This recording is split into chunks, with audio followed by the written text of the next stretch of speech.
नमस्ते प्रिय स्टूडेंटों, जैसा कि आप मुझे जानते हो और आपके इस चैनल में आप सभी का तहे दिल से मैं धन्यवाद करता हूं, क्योंकि आप रेगुलर बने हुए हैं। बहुत सारे बच्चे कमेंट्स करते हैं कि सर बहुत अच्छा लगा, सर बहुत अच्छा पढ़ा रहे हैं, सर बहुत अच्छा समझ में आ रहा है, सर नोट्स भी आप डिमांड करते हैं। नोट्स के लिए मैंने आपको बता रखा है, टेलीग्राम ऐप में जाके साइंस टैलेंट को जब सर्च करोगे तो वहाँ से आपको नोट्स की पीडीएफ प्राप्त हो जाएगी। और अगर आपको व्हाट्सएप के थ्रू अगर आपको अपना यानी नोट्स चाहिए तो आप अपना नाम, पता, कहाँ से हो, किस स्कूल में पढ़ते हो, पूरा आप व्हाट्सएप पे ये जो नंबर लिखे हुए हैं इस नंबर पर शेयर करें तो बिल्कुल आपको नोट्स की पीडीएफ प्राप्त हो जाएगी। आज जो चैप्टर पढ़ेंगे यूनिट नंबर 3 और जेनेटिक्स पढ़ेंगे। देखिए मैं बता देता हूं प्रिय स्टूडेंट कि जो पिछला जो वीडियो था उसमें बहुत सारे व्यूज भी आ गए थे, बहुत अच्छा वीडियो अपलोड भी मैंने कर दिया था, लेकिन किसी कारण से वो वीडियो कट गया। तो उस पार्ट को मैं दोबारा से बना रहा हूं ताकि आपको बीच में कोई पार्ट अगर छूट जाए तो फिर समझ में नहीं आएगा, इसलिए मैं ये पार्ट दोबारा बना रहा हूँ। आप अच्छे से समझे इसको। अगर जिन बच्चों ने वो पिछला पार्ट देखा था इसको एक बार ज़रूर देखें, क्योंकि वहाँ आपने कुछ चीज़ें, बहुत सारी चीज़ें सीखी हैं। कमेंट्स भी किया था सर पार्ट नंबर 1 गायब हो गया दूसरे वीडियो में, सर पार्ट नंबर 1 नहीं मिल रहा है हमें जेनेटिक्स चैप्टर नंबर 3 का। तो पार्ट नंबर हम फिर से एक आपको पढ़ाने के लिए, और आप इस चैनल पर science talent Dinesh sir YouTube में आप सभी का अपने इस चैनल पर तहे दिल से धन्यवाद। और मैं बहुत सारे बच्चे कमेंट्स कर रहे थे सर आपका वीडियो प्राप्त नहीं हो रहा, सर आपके नोट्स प्राप्त नहीं हो रहा। तो वीडियो प्राप्त करने के लिए सबसे पहले आप इस चैनल को सब्सक्राइब करें और बेल बटन को जरूर दबाएं, अन्यथा आपको आने वाला नोटिफिकेशन प्राप्त नहीं होगा। ठीक है, हाँ बिल्कुल प्राप्त नहीं होगा। बहुत सारे स्टूडेंट कह रहे थे सर हमें आपका लिंक प्राप्त नहीं हो रहा, ठीक है, चैनल का लिंक प्राप्त नहीं हो रहा। तो उसको प्राप्त करने के लिए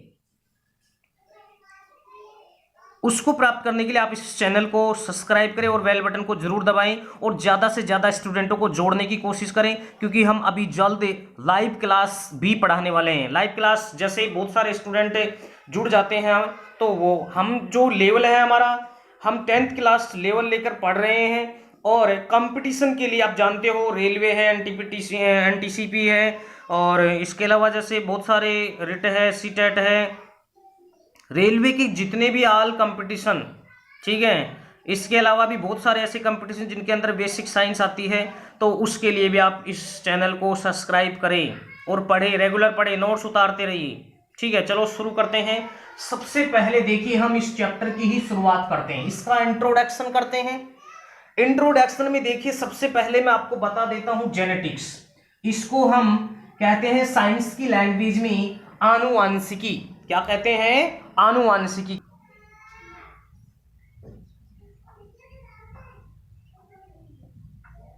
आनुवांशिकी, देखिए जेनेटिक्स को हम आनुवांशिकी कह रहे हैं। ठीक है, अभी यहां हम देखते हैं कि ये जेनेटिक्स होती क्या है। तो जेनेटिक्स की परिभाषा के लिए आपको 2 शब्द याद करने हैं। एक आपको याद करना है आनुवांशिकता, आनुवांशिकता प्लस में आपको एक याद करना है जीवों की भिन्नताएं। जीवों की भिन्नताएं, देखिए हेरिडिटी शब्द और जीवों की भिन्नताएं 2 शब्द आए यहां, ध्यान से देखिए, बिल्कुल एक एक पॉइंट को समझिए। हर पॉइंट में एक क्यूज यानी आंसर और एक क्वेश्चन छिपा हुआ है। तो उसी चीज को अगर आपने क्लियर कर लिया तो आप भविष्य में उस चीज को कभी नहीं भूलेंगे। ठीक है, बहुत सारे बच्चे डिमांड्स कर रहे थे सर आपने केमिस्ट्री पढ़ा दिया, फिजिक्स पढ़ा दिया, सर एक चैप्टर बायोलॉजी का पढ़ाइए।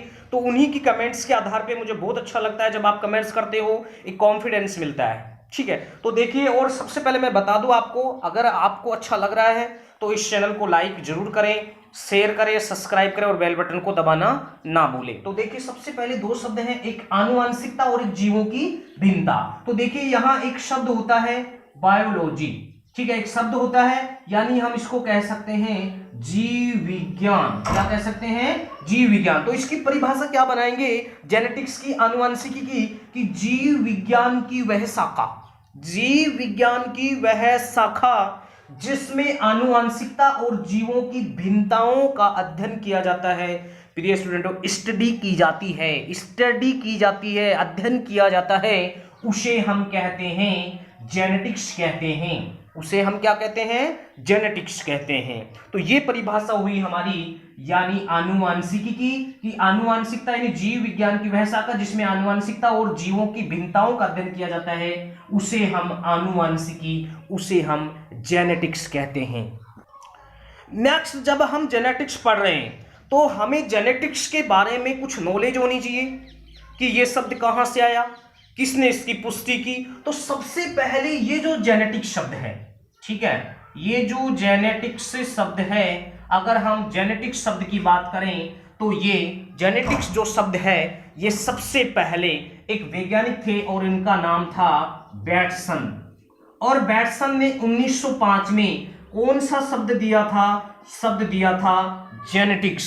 याद रखें आप इस चीज को, बिल्कुल बिल्कुल दिमाग के अंदर बैठा लीजिए, उसको अच्छे से याद कर लीजिए, क्योंकि बहुत सारे कंपटीशनों में ये क्वेश्चन आ चुका है कि सबसे पहले आनुवांशिकी जेनेटिक्स शब्द का प्रतिपादन किसने किया था?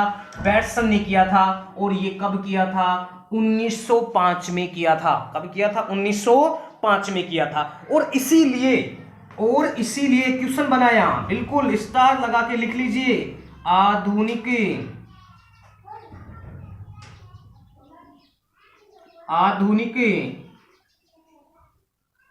आनुवांशिकी के जनक कहलाते हैं। बिल्कुल ये क्वेश्चन आप नोट कर लीजिए, आधुनिक आनुवांशिकी के जनक कौन है? आधुनिक आनुवांशिकी के जनक कौन है?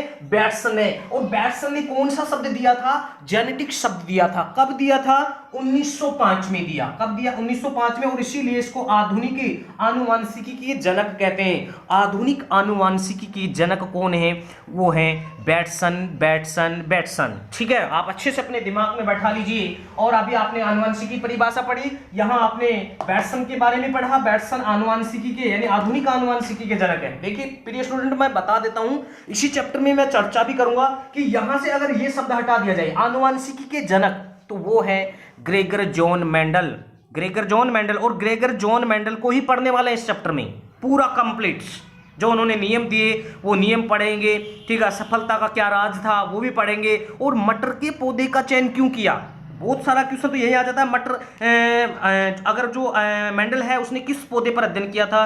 तो मटर के पौधे पर अध्ययन किया था। अब मटर का पौधा न पूछकर वो पूछ लेता है कि मेंडल ने कौन से पौधे पर अध्ययन किया था? उस पौधे का वैज्ञानिक नाम या वानस्पतिक नाम लिखिए। तो क्या नाम होता है मटर का? पायसम सटाइवम। क्या होता है? पायसम सटाइवम पर उसने क्या किया था? अध्ययन किया था। नेक्स्ट देखिए, हम यही बात करेंगे इसके बाद में। अगर हम बात करें जेनेटिक्स, ठीक है, अगर हम जेनेटिक्स की बात करें, अगर हम जेनेटिक्स शब्द की बात करें तो देखिए ये जो जेनेटिक्स शब्द है ये ग्रीक भाषा की कौन से शब्द से? ग्रीक भाषा के कौन से शब्द से बना है? ये बना है जीन शब्द से बना है। किस शब्द से बना है? जीन शब्द से बना है। जेनेटिक्स ग्रीक भाषा के जीन शब्द से बना है। कौन से शब्द से बना है? जीन, जो डीएनए की सबसे छोटी इकाई होती है। इसकी परिभाषा और भी बताऊंगा मैं आपको अलग से। आज तक हम पढ़ते आ रहे हैं डीएनए की सबसे छोटी इकाई जीन होती है। इसके बाद में हम अलग से पढ़ेंगे इसके बारे में। तो जीन शब्द की अगर बात करें, ठीक है, ये जो शब्द दिया था ये सबसे पहले दिया था जोहानसन ने। किसने दिया था?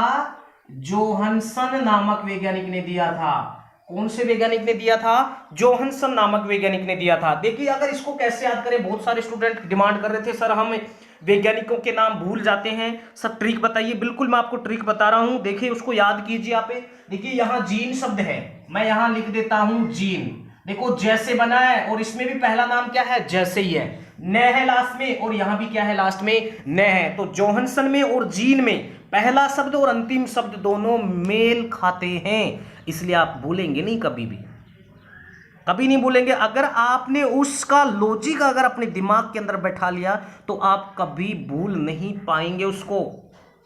बोला सर मैं भूल जाता हूँ सर, मेरे याद तो हो जाता है, थोड़े दिन बाद में मैं भूल जाता हूँ। कोई बात नहीं, आप भूल जाते हैं, उस चीज़ को बार बार रिवाइज कीजिए और थोड़ा लॉजिक बैठाइए दिमाग के अंदर। साइंस में अगर आप लॉजिक के आधार पर पढ़ रहे हैं तो कभी लंबे समय तक बना रहेगा वो ज्ञान आपके लिए, वो स्टडी। ठीक है, तो आप रेगुलर बने रहेंगे इस चैनल पर तो बिल्कुल समझ में आएगा आपको। ठीक है, पूरा देखिए आप, और इस चैनल पर आप बने हुए हैं उसके लिए तहे दिल से मैं आप सभी का तहे दिल से धन्यवाद करता हूं।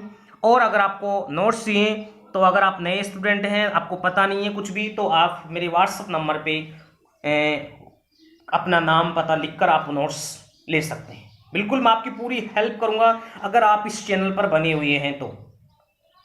ठीक है, तो देखिए इसके बाद में हम बात करते हैं। सबसे पहले आप देखिए ये जो जितना भी बोर्ड पे लिखा है मैंने, आप स्क्रीन शॉट ले सकते हैं, स्क्रीन शॉट ले सकते हैं।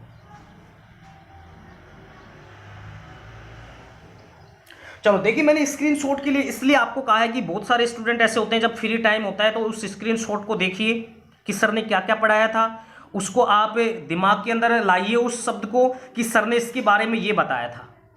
ठीक है, जब भी आप फ्री रहें उसको देखें, क्योंकि उससे आपका जो माइंड है वो अच्छे से काम करना शुरू करेगा। और कोई भी चीज़ होता है, मैं आपको बताऊं, अगर आप अच्छे से अध्ययन कर रहे हैं तो उसका एक टाइम टेबल बनाइए। अगर टाइम टेबल के अकॉर्डिंग अगर आप हर सब्जेक्ट का अच्छे से अध्ययन कर रहे हैं तो आपकी जो स्टडी होगी वो बिल्कुल गुड स्टडी होगी। नेक्स्ट देखिए, हम जेनेटिक्स पढ़ते आ रहे हैं, एक शब्द आता है यहाँ, उस चीज को भी आप याद रखेंगे, आनुवांशिकी पदार्थ। ठीक है, आनुवांशिकी पदार्थ की अगर बात करेंगे हम तो देखिए आनुवांशिक पदार्थ क्या होते हैं, कौन कौन से होते हैं। बहुत बार क्वेश्चन आ चुका है कि निम्न में से आनुवांशिक पदार्थ है। मैंने ये एक एग्जाम दिया था, उसमें ये क्वेश्चन मैंने खुद ने अटेंड किया था, तो इसलिए मुझे पता है। और बहुत सारे और भी अदर्स से एग्जाम में भी मैंने देखा है कि ये क्वेश्चन आता है अक्सर, और इसमें बहुत सारे स्टूडेंट मार्क करते हैं। ठीक है, प्रश्न आ गया कि मानव का आनुवांशिक पदार्थ बताइए, तो ऑप्शन में आप लिख सकते हो कि मानव का आनुवांशिक जो पदार्थ होता है वो होता है डीएनए प्लस में प्रोटीन, डीएनए प्लस में प्रोटीन। अब देखिए ये आनुवांशिक पदार्थ होते क्या है कि वे पदार्थ जो एक पीढ़ी से दूसरी पीढ़ी में चले जाते हैं, स्थानांतरित होते हैं, उन्हें हम आनुवांशिक पदार्थ कहते हैं। देखिए आनुवांशिक पदार्थ का मैं एक उदाहरण देता हूं कि जब एक छोटा बच्चा जन्म लेता है तो उसकी फैमिली, उसके जो परिवार वाले होते हैं, उसके जो रिलेशन वाले होते हैं, रिश्तेदार होते हैं, वो जब उस बच्चे को देखते हैं तो उनके दिमाग में अलग अलग क्वेश्चन आते हैं कि ये बच्चा तो पापा पे है, ये मम्मी पे है, ये ताऊ पे है, ये बाबा पे है, ठीक है, ये दादाजी पे है। तो इस तरह के क्वेश्चन आपने सुना होगा उनसे। अक्सर बिल्कुल वो सही कहते हैं इस चीज़ को, क्योंकि हमारे अंदर क्या होता है कि हमारे जो पीढ़ी दर जो पीढ़ी, नाना से भी आ सकते हैं आनुवांशिक पदार्थ, नानी से भी आ सकते हैं, तो जो हमारे शरीर के अंदर जो आनुवांशिक पदार्थ होता है डीएनए प्लस में प्रोटीन, यही होते हैं आनुवांशिक पदार्थ जो पीढ़ी दर पीढ़ी चले जाते हैं, पीढ़ी दर पीढ़ी चले जाते हैं। इसलिए उनके स्वभाव को, उनके चेहरे को, उनके बाल को, उनके हाथ को देखकर लोग बाग अंदाजा लगा लेते हैं कि ये बच्चा तो ताऊ पे है, ठीक है, नाना पे है, नानी पे है, पापा पे है, मम्मी पे है। तो इस तरह के क्वेश्चन खड़े होते हैं, तो वही होते हैं आनुवांशिक पदार्थ। बिल्कुल उनका जो क्वेश्चन होता है वो जो बताते हैं वो बिल्कुल सही होता है। ये होता है आनुवांशिक पदार्थ जो एक पीढ़ी से दूसरी पीढ़ी में स्थानांतरित होते रहते हैं, वही कहलाते हैं आनुवांशिक पदार्थ। नेक्स्ट हम बात करते हैं, एक टॉपिक आता है हमारे पास यहाँ। अब हम बात कर रहे थे कि आनुवांशिक पदार्थ कौन सा होता है। मानव के अंदर डीएनए प्लस में प्रोटीन होता है। अब एक शब्द आता है, अगर मैं यहां लिख दूं आनुवांशिकी लक्षण, आनुवांशिकी लक्षण, बस यहां लक्षण चेंज करना है कि वे पदार्थ जो एक पीढ़ी से दूसरी पीढ़ी में, यानी वे लक्षण जो एक पीढ़ी से दूसरी पीढ़ी में स्थानांतरित होते रहते हैं, वो ही कहलाते हैं आनुवांशिकी लक्षण। सिर्फ लक्षण देखकर समझ में आ रहा है, लक्षण देखकर बिल्कुल समझ में तब आएगा जब आप इस चैनल पर रेगुलर बने रहेंगे और पीछे की वीडियो देखेंगे। अगर आपने पीछे के वीडियो नहीं देखा तो कुछ शायद मेरे को नहीं लगता कि आप समझ पाएंगे उस चीज़ को, क्योंकि देखो कोई भी स्टडी एक ऐसा सिस्टम है, उसको सिस्टम से करना चाहिए तो ही वो स्थायी रहेगी, अन्यथा आपको समझ में तो आ जाएगा लेकिन वो लंबे समय तक नहीं रहेगी। इसलिए मैं आपको बार बार कह रहा हूं कि आपने पीछे के वीडियो जरूर देखें, ठीक है। चलो, और मैं आपको एक सलाह और दूंगा फिर स्टूडेंटों कि सबसे पहले आपसे एक विनती है, इस चैनल को लाइक करें, शेयर करें और सब्सक्राइब करें। कोई पैसा नहीं कटेगा आपका और मेरे को भी कोई पैसा नहीं मिलता है, सिर्फ एक अच्छा रेस्पॉन्स मिलेगा कि हाँ स्टूडेंट को अच्छा लग रहा है। कमेंट्स जरूर करें, अगर आप कमेंट्स कर रहे हो तो मेरे को यानी कहने का मतलब और कॉन्फिडेंस आएगा कि क्या कमी है। अगर कमी भी हो तो उसको भी आप कमेंट्स के अंदर लिखिए, क्योंकि मैं उस चीज़ को सुधार सकूं, आपको एक अच्छे इस चैनल के माध्यम से एक अच्छी शिक्षा दे सकूं, एजुकेशन दे सकूं। इसलिए कमेंट्स आप जरूर करें, बिल्कुल जरूर करें। अब देखिए हम यहां बात करेंगे एक कि ये जो आनुवंशिक पदार्थ था यानी डीएनए और जो प्रोटीन होता है सर, ये पीढ़ी दर पीढ़ी कैसे चला जाता है, तो ये मैं आपको बताना चाहूंगा। इसको जो ले जाने का जो काम करते हैं वो करते हैं युग्मक। कौन करते हैं? युग्मक। ठीक है, युग्मक इस आनुवंशिक पदार्थ को एक पीढ़ी से दूसरी पीढ़ी में ले जाने का कार्य करते हैं। और ये आनुवंशिक अगर युग्मक की अगर हम बात करें तो दो प्रकार के होते हैं, नर युग्मक और मादा युग्मक। एक होता है नर युग्मक और एक होता है मादा युग्मक। अगर नर युग्मक की बात करें तो होता है शुक्राणु,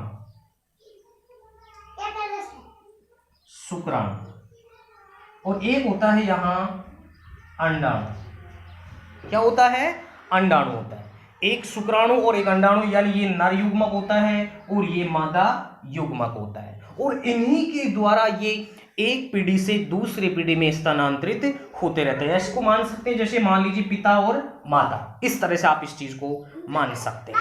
तो इस तरह से ये युग्मक एक पीढ़ी से दूसरी पीढ़ी में इन डीएनए और प्रोटीन को ले जाने का कार्य करता है। बहुत अच्छा क्वेश्चन है कि आनुवंशिक पदार्थ को एक पीढ़ी से दूसरी पीढ़ी में ले जाने का कार्य करता है युग्मक।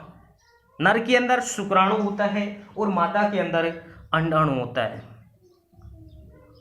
यहां मैं आपको थोड़ा सा बताना चाहूंगा कि ये जो शुक्राणु है, अंडाणु है, जब ये निषेचन की क्रिया होती है, निषेचन का मतलब ये हुआ कि मादा अगर बात करें अंडाणु, और ये जो निषेचन की क्रिया होती है ये फैलोपियन ट्यूब में होती है। इस चीज को आप अच्छे से याद करें, निषेचन की क्रिया जो संपन्न होती है वो होती है फैलोपियन ट्यूब में। इसके बारे में हम दूसरे चैप्टर में पूरा डिटेल से पढ़ेंगे। वहां नर युग्मक, नर जनन तंत्र और मादा जनन तंत्र, वहां बिल्कुल आपको पूरा डिटेल से बताया जाएगा। इस चैप्टर में आपको इतना याद रखना है कि इन आनुवंशिक पदार्थों को एक पीढ़ी से दूसरी पीढ़ी में ले जाने का कार्य कौन करता है? वो करता है युग्मक। और युग्मक कितने प्रकार के होते हैं? दो प्रकार के होते हैं, एक नर युग्मक और एक मादा युग्मक। तो इस तरह से हम इन आनुवंशिक पदार्थों को एक पीढ़ी से दूसरी पीढ़ी में ये युग्मक पहुंचाने का कार्य करता है। नेक्स्ट देखिए, हमारे पास एक शब्द आया था, मैं लिख रहा हूं यहां, आनुवांशिकता। आनुवांशिकता, और आनुवांशिकता को कहते हैं हेरिडिटी। हेरिडिटी कहते हैं। क्या कहते हैं? हेरिडिटी। हेरिडिटी क्या कहते हैं?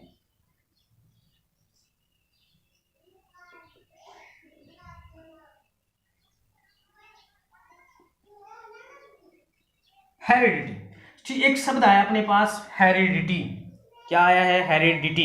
देखिए, हेरिडिटी की अगर बात करें तो अंग्रेजी वर्ड है आनुवंशिकता का, हेरिडिटी। इस शब्द का जो प्रतिपादन किया था सबसे पहले 1863 में, वो किया था स्पेंसर नामक वैज्ञानिक ने।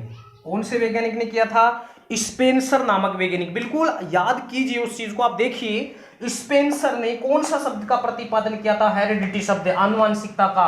कब किया था? 1863 में किया था। आप चाहें तो इसका स्क्रीनशॉट ले सकते हैं। चलो, स्क्रीनशॉट आपने ले लिया होगा। Next topic. नेक्स्ट देखिए, आपको बहुत कुछ सीखने को मिलेगा, एक नई चीज सीखने को मिलेगा। यहां एक शब्द हम पढ़ते आ रहे हैं, या सुनते आ रहे हैं, गुणसूत्री क्रोमोसोम, गुणसूत्री क्रोमोसोम। देखिए ये जो गुणसूत्र होता है, ये जो होता है ये केंद्रक के अंदर होता है। अगर हम केंद्रक की बात करें तो सेल कोशिका के अंदर होता है। कहाँ होता है? कोशिका के अंदर होता है। कोशिका के अंदर केंद्रक होता है और केंद्रक के अंदर क्या होता है? गुणसूत्र होता है। अगर हम गुणसूत्र की अगर बात करें तो ये होते हैं एक धागे नुमा संरचना होते हैं, जिसको हम आनुवंशिक पदार्थ कह रहे हैं, डीएनए प्लस में प्रोटीन, ठीक है। आनुवंशिक पदार्थ ये इस तरह से केंद्रक में होते हैं और केंद्रक में ये इस तरह से धागे नुमा संरचना होते हैं। ये जो गुणसूत्र होते हैं ये धागे नुमा संरचना होते हैं और ये केंद्रक के अंदर पाए जाते हैं। किसके अंदर पाए जाते हैं? केंद्रक के अंदर। अब बहुत सारे बच्चों के भी कमेंट्स हैं, या मैंने बताया आपको अभी जॉनसन के बारे में बताया था, डीएनए जीन शब्द का प्रतिपादन किया। तो उसी तरह से अगर हम यह बात करेंगे कि गुणसूत्र की खोज किसने की, अगर गुणसूत्र की खोज की अगर बात करें तो एक वैज्ञानिक थे स्ट्रासबर्गर। एक वैज्ञानिक थे स्ट्रासबर्गर। कौन से वैज्ञानिक? स्ट्रासबर्गर। अब सर इसको याद कैसे करें सर? ये तो हम भूल जाएंगे कुछ ही समय बाद में, तो भूलने की आवश्यकता नहीं है, क्योंकि देखिए मैं यहाँ आपको एक ट्रिक बताऊंगा, ट्रिक आपको अच्छी लगेगी। जैसे मान लीजिए आप मार्केट में जाते हैं, पिकनिक पे जाते हैं, घूमने के लिए आप जा रहे हैं, तो वहाँ आपने अक्सर बर्गर खाई होगी। बहुत सारे, मैं ये नहीं कह रहा सभी ने, बहुत सारों ने खाई होगी कि बर्गर खाई होगी।